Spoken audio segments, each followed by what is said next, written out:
이제 우리 다 같이 수요 예배를 하나님 앞에 올려드리겠습니다.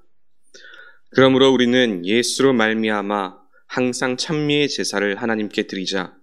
이는 그 이름을 증언하는 입술의 열매니라.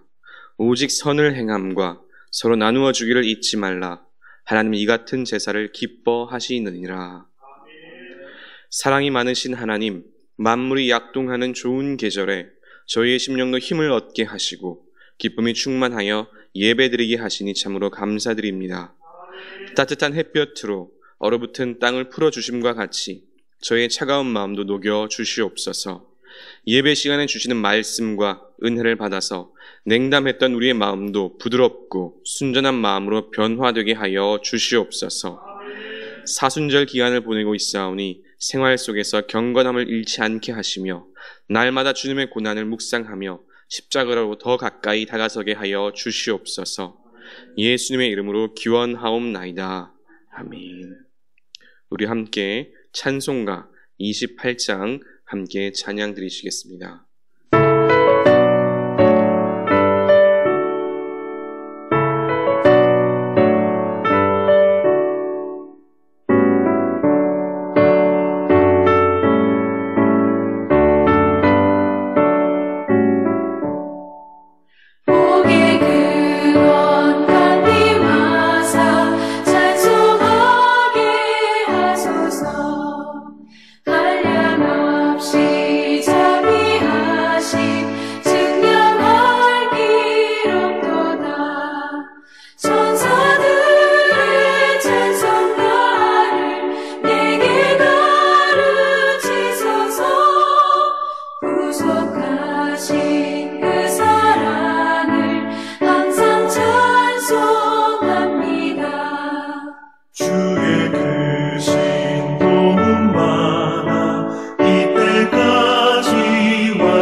오늘 우리에게 주실 하나님의 말씀은 출애굽기 4장 1절부터 5절까지 그리고 20절의 말씀입니다.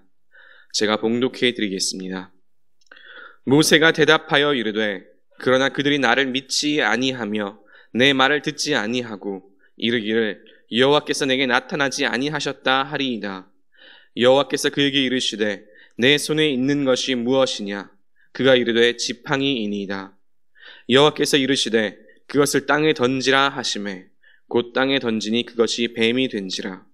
모세가 뱀 앞에서 피하매 여호와께서 모세에게 이르시되 내 손을 내밀어 그 꼬리를 잡으라. 그가 손을 내밀어 그것을 잡으니 그의 손에서 지팡이가 된지라.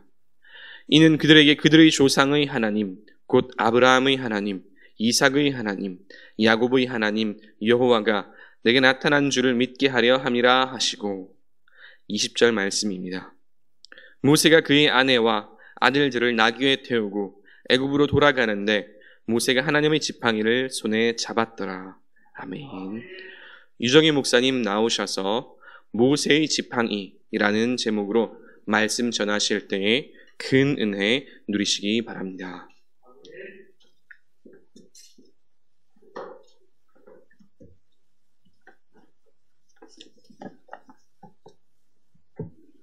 오늘 말씀을 위해서 잠시 기도하겠습니다. 사랑의 하나님 아버지, 이 시간 저희들이 하나님의 말씀을 듣기를 원합니다. 전하는 자의 입술을 주장하여 주시고 강단에 기울음 부으셔서 이 말씀이 생명의 말씀으로 임하게 하여 주시옵소서. 감사하며 예수님 이름으로 기도드립니다. 아멘. 오늘 제가 전하는 말씀의 제목은 모세의 지팡이입니다. 저한테는 2주가 굉장히 빨리 다가옵니다. 마치 테니스 공 넘어오듯이 어느 사이에 2주가 다가갑니다. 여러분도 짐작하시겠지만 설교 준비하는데 금방 그렇게 준비할 시간이 다가오는 것입니다. 정확히 이야기하면 설교 주제를 선정하는데 참 어려움을 겪습니다. 어떤 것이 딱 마음에 와닿아서 이것이 정말 우리 성도들에게도 큰 힘이 되는 좋은 말씀이 있구나 하는 것을 하나님이 주셔야 하는데 그것이 그렇게 잘 안 와요. 아마 제가 말씀과 기도가 부족하다는 그 증거가 아닌가 싶습니다. 또 저와 제일 가깝게 지내는 사람은 이렇게 얘기합니다. 당신은 말씀을 이론으로만 알지 실천이 없잖아. 간정이 없어서 그래. 그렇게 또 틀린 말은 아닌 것 같습니다. 그래서 일주일에 6, 7번 이상을 하시고 또 그것도 매번 진하게 설교를 하시는 우리 담임 목사님의 바라보면 참 담임 목사님의 경지가 산만큼 제게는 높습니다. 여러분 혹시 여러분 생애에 처음 들었던 설교의 제목이나 주제를 기억하고 계십니까? 오늘 말씀의 주제는 제가 처음 들었던 설교와 연관이 있습니다. 제가 그 논산 연무대에서 훈련병을 있을 때 군인교회에 가서 들었던 설교입니다. 그때는 군인교회에 가도 지금처럼 맛있는 간식을 준달지 또 무슨 음료수를 대접하는 거 그런 것은 없었지만 보호막 잃은 외로운 참새 같은 처지에서 그래도 교회에 나가 있는 동안은 평온할 것 같아서 교회로 가야겠다는 생각을 그런 계산을 했던 것 같습니다.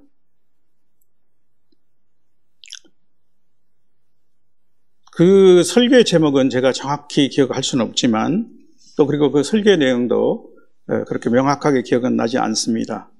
그런데 아마 제가 그렇게 생각했던 것 같아요. 모세의 지팡이를 든 아니죠?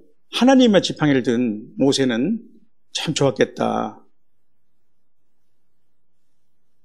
그런데 언제부터인지 가끔씩 이 설교, 정확히 이야기하면 이 설교의 이미지가 저한테 와서 자꾸 생각이 나는 거예요. 그래서 제가 별로 머리가 좋지도 않은데 제 첫 번째 들었던 이 설교를 기억을 하는 것입니다. 이번에 말씀을 준비하던 중에 또 갑자기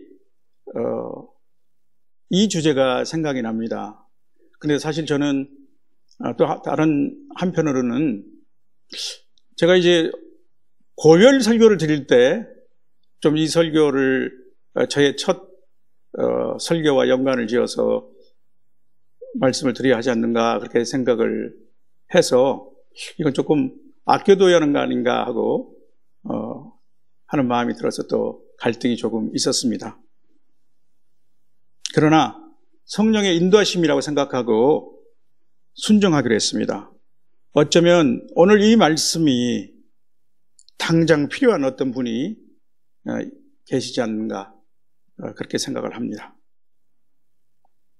앞으로 제가 이 설교 제목으로 고별 설교를 할지는 사실 모르겠습니다.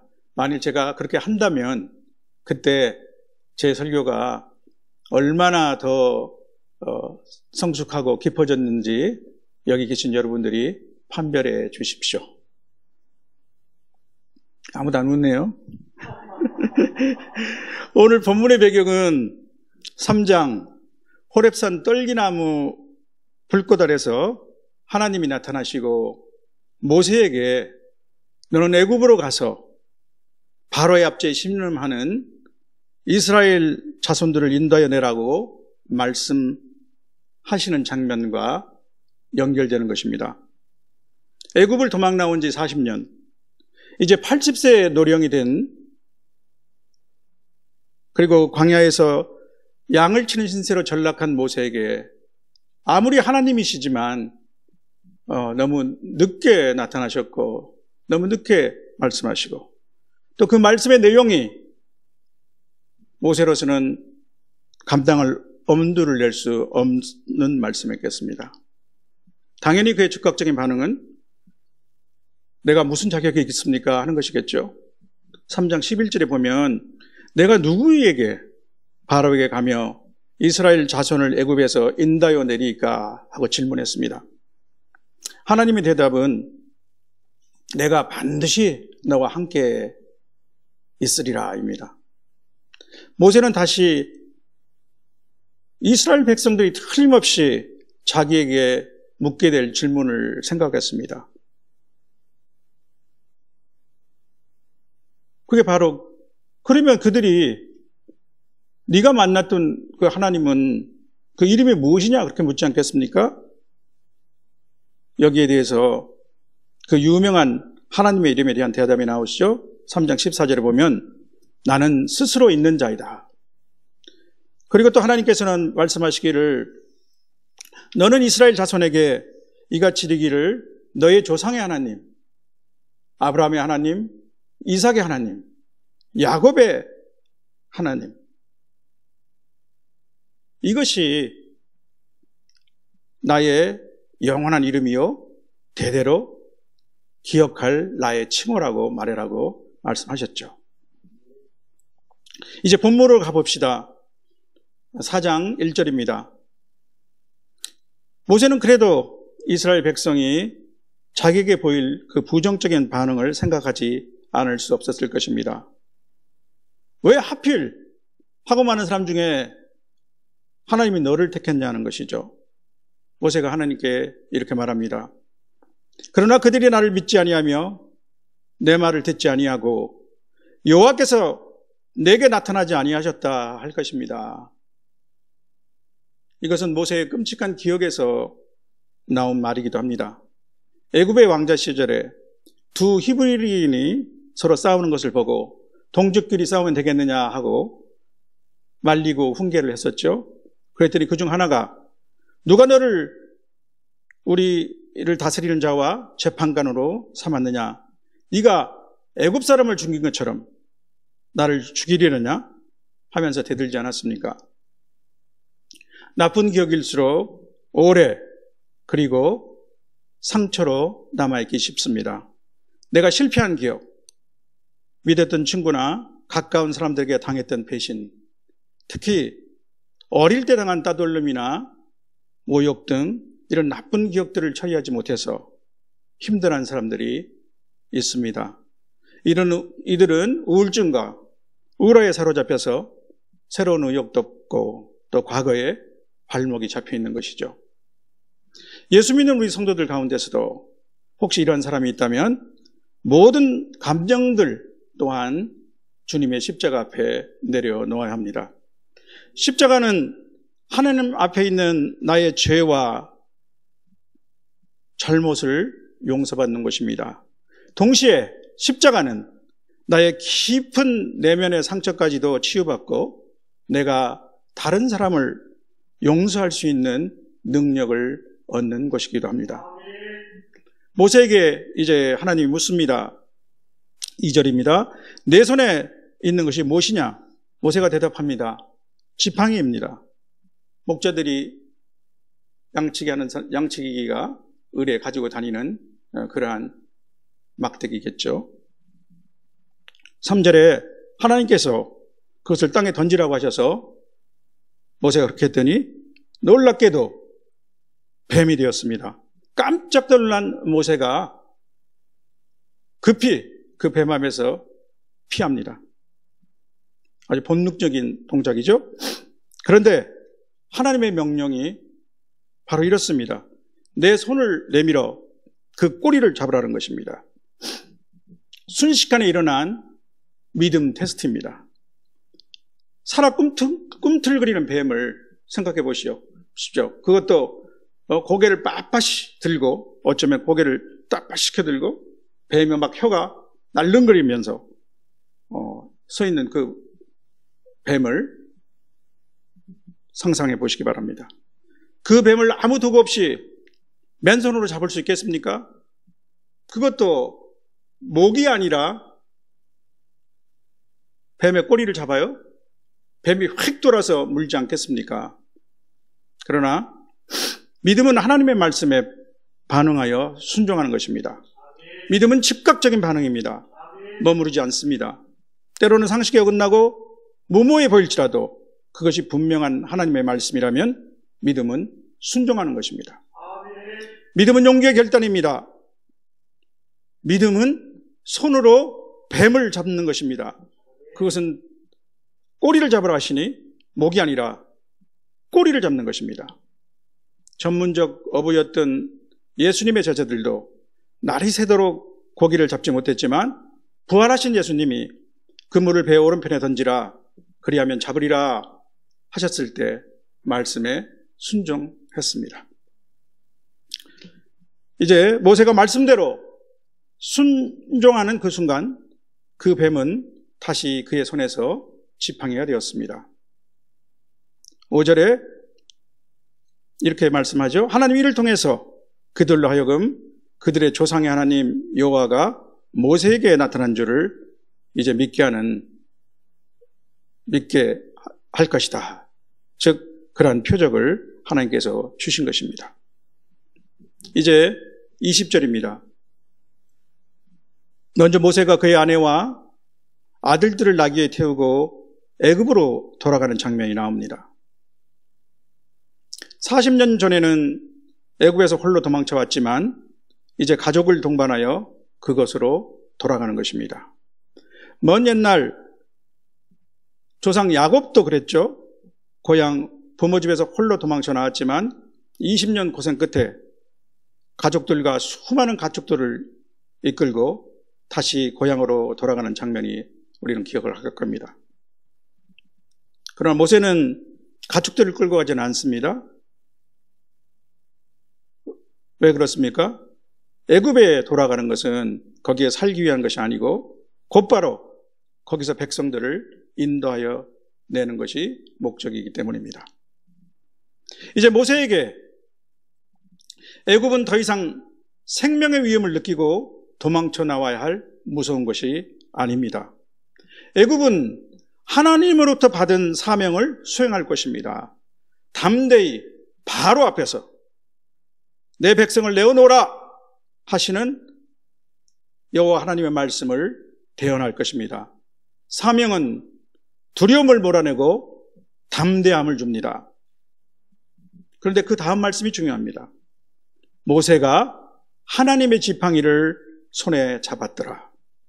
모세가 하나님의 지팡이를 손에 잡았더라. 그 전에 모세의 지팡이는 무엇입니까? 그것은 마른 막대기 같은 것입니다. 고독한 인생살이를 보여줍니다. 광야에 나간 양치기에는 주변에 말할 사람조차도 없습니다. 4장 10절에 보면은 모세가 나는 입이 뻣뻣하고 둔한 자입니다 라고 하나님께 호소하는 것이 있는 장면이 있는데 학자들 간에는 이를 두고 의견이 분분합니다. 모세가 본래부터 언어 장애가 있었다는 둥 없었다는 둥 아니다. 이것은 모세의 겸양을 표현하는 것이다. 이런 주장들을 하는 것이죠. 그러나 긴 세월 동안 히브리어도 애국어도 할 만한 상대가 그 옆에 없었지 않겠습니까? 그래서 이제는 돌아가도 자기 혀가 제대로 돌겠느냐라고 호소하는 말이 아닐까요? 모세의 지팡이는 또한 실패한 인생을 보여줍니다. 고단한 삶입니다. 거의 매일 뜨거운 햇빛과 모래바람을 피해야 하는 양치기의 생활입니다. 그것은 희망이 없는 삶입니다. 과거는 회한으로 남고 미래는 꿈도 비전도 없습니다. 이제는 세월이 갈수록 더욱 늙고 무기력한 삶이 남아있을 뿐입니다. 그런데 하나님의 지팡이는 무엇입니까? 그런데 여기서 중요한 것이 있습니다. 그것은 요술 지팡이가 아닙니다. 마음대로 휘두르면 뭐가 나오고 이적과 능력이 나타나는 것은 아닙니다. 어쩌면 그 훈련병 시절 아직 하나님을 알지 못했던 그때 저는 이것을 하나님이 주신 요술방망이 정도로 약간 오해했던 것 같기도 합니다. 사람들의 눈에는 별반 차이가 없는 막대기입니다. 그러나 하나님의 막대기, 이 하나님의 막대기는 하나님의 임재와 권능의 표적입니다. 모세가 자기 손 안에 그 지팡이를 잡을 때 그는 든든한 하나님의 임재를 느끼게 되는 것입니다. 그가 또한 하나님의 명령에 따라 그 지팡이를 들 때 하나님이 주시는 권능을 행사할 수 있는 것입니다. 또한 모세의 손 안에 든 그 하나님의 지팡이는 사명의 지팡이입니다. 하나 양치기를 이스라엘 백성을 인도하는 민족적 지도자, 큰 목자로 변모시키는 표징입니다. 애국, 즉 사단의 압제에서 자기 백성을 구출해 인도하는 사명자, 하나님을 대행하여 악한 영의 세력에 맞서는 영적 지도자의 표식입니다. 하나님의 지팡이를 손에 든 모세가 부럽죠? 그 훈련병 시절 제가 그랬던 것 같습니다. 아, 모세는 참 좋겠다. 지금 생각해보면 40년이 더 넘어가는 옛날이었고 제가 예수님을 영접하기 1년 정도 전에 있었던 일이었습니다. 어쩌면 그때 찰튼 헤스턴이 연기했던 영화 10개 아시죠? 그 영화 10개의 주인공의 늠름한 모습이 모세와 겹쳐 보였을지도 모르겠습니다. 그러나 여러분, 우리 성도들에게는 내게 오셔서 내주하시는 성령이 계시지 않습니까? 내 안에 계시며 나에게 2000년 전 이 땅에 오셔서 십자가 죽음을 감당하시고 부활하신 예수 그리스도가 생생하게 나의 주인 되심을 느끼게 해줄 수 있는 그러한 분. 또한 내가 감히 하나님을 아빠, 아버지라고 부를 수 있게 하시는 그분이 내 안에 계시지 않습니까?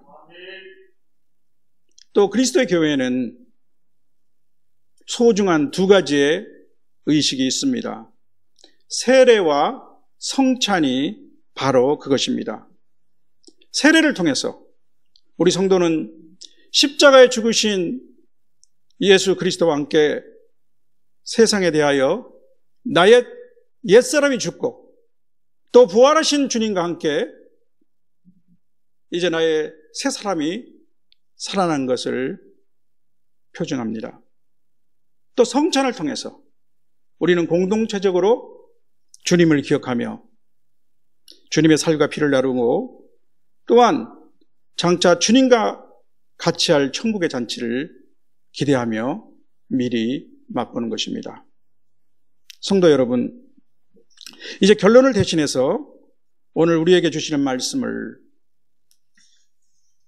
이 모세의 막대기를 중심으로 되새겨보고자 합니다.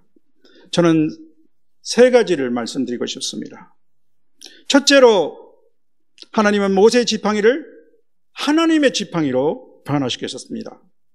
평범한 마른 막대기가 하나님의 능력을 드러내는 사명의 막대기로 바뀌게 하신 것입니다.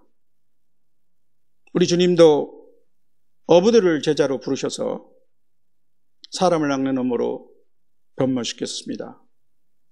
키가 작은 세리 삭개오를 주님이 부르셨을 때 그는 자신의 재산 절반을 가난한 사람에게 나눠주겠다고 하는 관대하고 큰 사람으로 바뀌었습니다. 둘째로 모세가 하나님의 지팡이를 손에 잡았다는 말 안에 감추인 진정한 의미는 무엇이겠습니까? 이 하나님의 지팡이는 오직 모세만이 또는 모세의 위임을 받은 아론만이 잡을 수 있었습니다. 얼핏 지팡이가 중요한 것 같지만 더 중요한 것은 이 지팡이가 누구의 손에 잡히느냐 하는 것입니다. 이제 하나님의 지팡이가 모세의 손 안에 잡힌 것처럼 우리가 하나님의 손 안에 잡히게 되면 우리는 하나님의 능력의 도구가 됩니다. 우리의 자질과 재능이 중요한 것이 아닙니다. 하나님의 손 안에 잡히는 것이 더 중요합니다. 우리 모두는 의식하든 또 의식하지 않든 영적인 의미에서 어느 누구의 손에 잡혀 있는 것입니다. 우리가 우리 몸을 죄에 내어주면 불의의 무기가 되며 하나님께 드리면 의의 무기가 되는 것이라고 성경은 말하고 있습니다.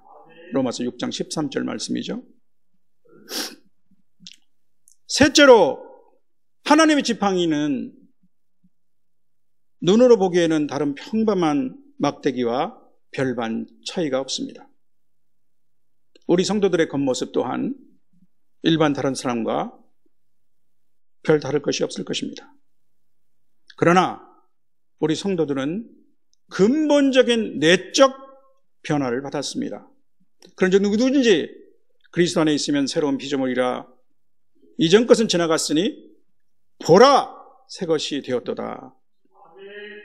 따라서 우리 성도들에게는 삶의 목적과 이유 그리고 그 방법이 달라지는 것입니다. 제가 친구들과 교신하는 단톡이 있는데 나이가 이제 나이인 만큼 거의 대부분 올라오는 글들이 우리가 어떻게 해야 이 남은 여생을 조금이라도 더 건강하고 잘 살 수 있을까? 그런 것들을 많이 얘기합니다. 또 허접한 어떤 유머나 이런 것들 올라오죠.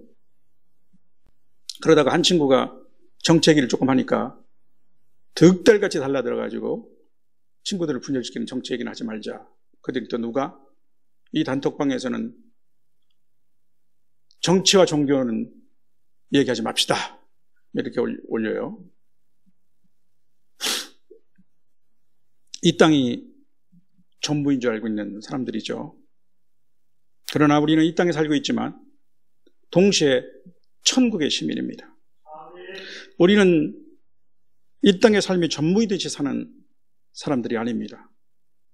그리스도 안에서 세상이 알지 못하는 참 평안과 풍성한 삶을 누리다가 또 죽음 후에도 영광스러운 몸의 부활을 소망하고 있는 사람들이 아닙니까? 또한 모세에게 애굽이 사명의 땅으로 바뀌는 것처럼 우리 각자가 찬 일상의 장소 또한 하나님의 뜻을 이루는 사명의 장소로 바꾸어져야 할 것입니다. 성도의 가정과 학교, 동아리, 직장, 일터가 궁극적으로 영혼을 구원하는 선교지로 우리의 사역지로 바꾸어져야 할 것입니다. 이제 모세가 하나님의 지팡이를 손에 들고 당당히 애굽 그 사명의 땅으로 향했던 것처럼 저와 여러분이 하나님의 손에 잡혀서 하나님이 내게 명하시는 그 사명의 장소로 향할 수 있기를 주님의 이름으로 축원합니다. 다 함께 찬송가 381 2장을 함께 하시겠습니다.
지금은